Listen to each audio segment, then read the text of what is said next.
tapas, and shadows. Portland's icy rain drowned the streets, turning the lights of La Luna into ghostly smears.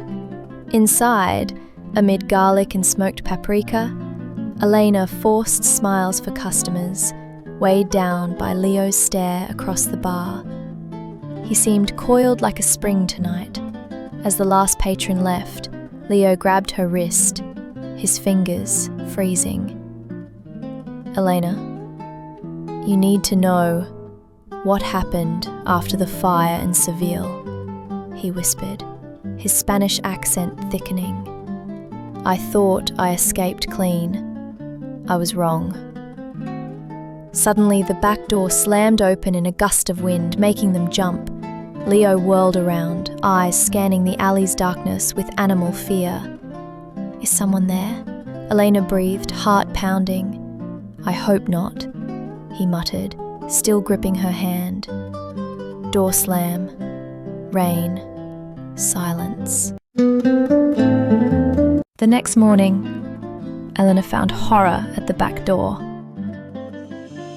An antique navaja, a Spanish folding knife, stabbed deep into the wood. Pinned below it, a yellowed envelope. Inside, a photograph. Leo and Javier, young but not the soul brothers he'd described.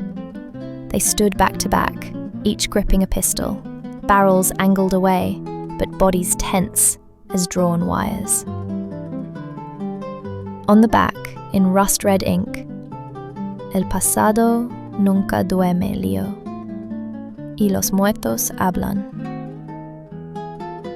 The past never sleeps, Leo, and the dead speak. Before she could process it, a scarred man materialized from the fog. Not Rivas, but a stranger with a knife slash across one eye. "Saludos de Sevilla, señorita," he hissed. "Devuélveselo a Leo. Dile que el relojero espera su respuesta." "Give it to Leo. Tell him the watchmaker awaits his answer." He vanished like smoke. Knife stabs wood. Footsteps fade. Betrayal and paella. Elena stormed into Leo's garage studio, photo and knife in hand. "Who's the watchmaker? What is this photo, Leo? You said you were brothers!" Leo paled, seeing the Navaja.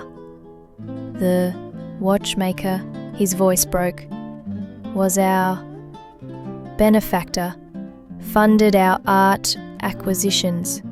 Javier stole from him an 18th century pocket watch encrusted with cursed rubies."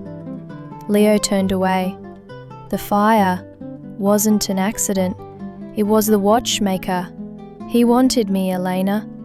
Javier, he famed me, told him I stole the watch. He pried open a floorboard, lifting out a shattered pendant with a cracked ruby. I took only this shard to prove my innocence, but the watchmaker wants the whole watch, and it's gone." Suddenly, a rock smashed through the window, wrapped in a note. 24 horas, Leo, or ella paga. 24 hours, Leo, or she pays. Glass shatters, Elena gasps. Trembling, Elena suggested the police.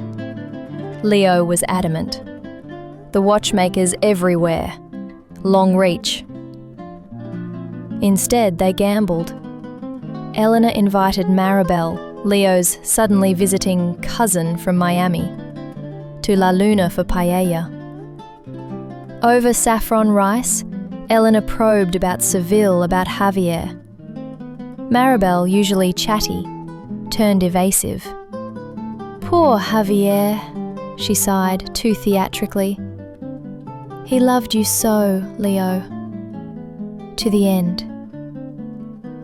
When Maribel excused herself, Elena saw her quickly dial a number and whisper, "Están aquí.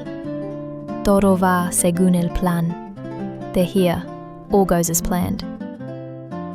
Returning, Maribel accidentally dropped a safe deposit key. The exact one Leo kept hidden. Warning or trap? Key clinks on tile. Ominous music swells. Museum shadows and ruby whispers. Ignoring dread, Leo and Elena drove to a derelict gallery on the outskirts, the location in the watchmaker's latest note.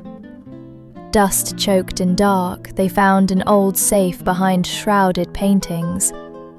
Maribel's key fit. Inside lay not the watch, but a single page. Lo siento, hermano. Ellos tienen a mi hija. El reloj está en el lugar de tu mayor triunfo y tu mayor traición. Cuídala. Sorry, brother. They have my daughter. The watch is where your greatest triumph and your greatest betrayal happened. Protect her. Javier's handwriting. He was alive. And greatest betrayal? Suddenly, headlights floodlit the windows, blinding them. Rivas's voice boomed via megaphone. Come out, hands up, Leo. Bring what you found. They were caged. Greatest triumph and betrayal, Leo muttered, pressed against the wall. His eyes snapped wide. The Portland Art Museum. Our first exhibition here, and where I abandoned Javier to face the watchmaker alone. His betrayal. Was the watch there? Or Javier's trap? Rivas began his countdown. Elena seized Leo's arm. No time! We run now! She pointed to a fire exit blocked by crates. As Rivas's men breached the front, they squeezed through a gap onto the rain-lashed waterfront. A dripping motorcycle waited, an anonymous gift with the key in ignition. Revving the engine, they tore into the night. Where? Elena yelled over the wind. The museum! Leo shouted back. But know this, Elena. The watchmaker isn't the real threat. Someone close betrayed us to Maribel and Rivas, and they're still out there. His words hung in the air, like the distant solitary gunshot that echoed through the rain-soaked city. Motorcycle roar fades. A gunshot cracks. Silence. Rain. Soaked and shivering, Leo and Elena slipped into the Portland Art Museum through a service entrance Leo remembered from their first heist. The air reeked of ancient dust and preservatives. The Renaissance Hall, Leo whispered, leading her through galleries lit only by emergency lights. There was a fresco.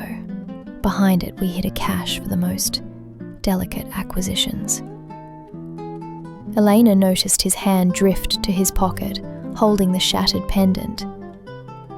What if it's the watchmaker's trap? Or Javier's? Leo stopped before a vast canvas. Then we face it. But those rubies, they're not just gems. Legends say they trap their owners' souls. If the watchmaker gets the whole watch. His voice cracked. Shifting the heavy frame, Leo revealed a wall safe. His fingers trembled, entering the combination, the date of their first exhibit. The lock clicked. Inside, on velvet, lay not the watch, but Javier's old notebook and a single, large, blood-red ruby, pulsing a faint, sinister light. Leo gasped. The watch's central stone. Javier did dismantle it. But where's the rest? Elena opened the notebook. The last page showed a museum schematic with a marked spot. Beneath the Renaissance Hall, labelled La verdad bajo nuestros pies. Cuidado con la guardiana. The truth beneath our feet. Beware the keeper. Suddenly, a flashlight beam sliced through the hall's darkness. A gruff voice boomed, "Hands up! Police!" But it wasn't Rivas. Cornered by police, Leo and Elena leapt through the open hatch, slamming it shut. They stood in a relic storage vault, a kingdom of cobwebs and shadows. On a central dais, under a glass dome, the dismantled pieces of the watchmaker's timepiece gleamed, assembled save for the central ruby. Beside it, ghost-like, stood an elderly woman in a museum keeper's uniform, Concierge Carmen. Her cataract-clouded eyes seemed to look through them. "They have returned," she whispered in pure Andalusian Spanish, her lullaby unbroken. "Javier said you would come. El relojero is near too. His shadow is already here." She pointed a bony finger at the watch. "It hungers for wholeness, to complete the cycle." Ticking grows louder, rhythmic, almost alive. Leo stepped forward, pulling the ruby from his pocket. "What cycle, Carmen? What does this watch do?" The woman smiled a toothless grin. "It does not do, child. It reminds. Reminds of debts, betrayals, blood." She touched the glass dome. "The watchmaker, he is not a man. He is an idea. Vengeance for stolen legacy." Javier sought to stop him by dismantling the watch, but the curse demands completion. Suddenly, an explosion rocked the vault above, Rivas blasting through the hatch. Carmen lunged towards the dais as if shielding the watch. Rivas leveled his gun. "The watch, Leo, and the ruby now." Leo froze, ruby clenched. "Hand them over, empower the watchmaker, smash it, doom them all." In that instant, Carmen snatched a tiny golden key from her shawl and slid it into the watch. Tres, dos, uno. The watch struck 3:33. The world plunged into nothingness. Elena coughed, choking on dust and ancient magic. The explosion hadn't destroyed the vault. It had altered it. Stone walls shimmered like disturbed water. Leo lay unconscious nearby, the blood-red ruby still clutched in his hand, pulsing in sync with Carmen's eyes. You triggered it," Elena accused, scrambling back. Carmen's youthful lips curled into a smile both innocent and ancient. "Triggered? No, querida. I completed it. The watch needed temporal resonance.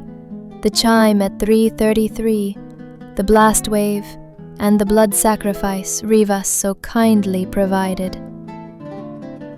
She gestured dismissively to Rivas's lifeless form near the shattered hatch, impaled by falling debris. "His greed served the cycle."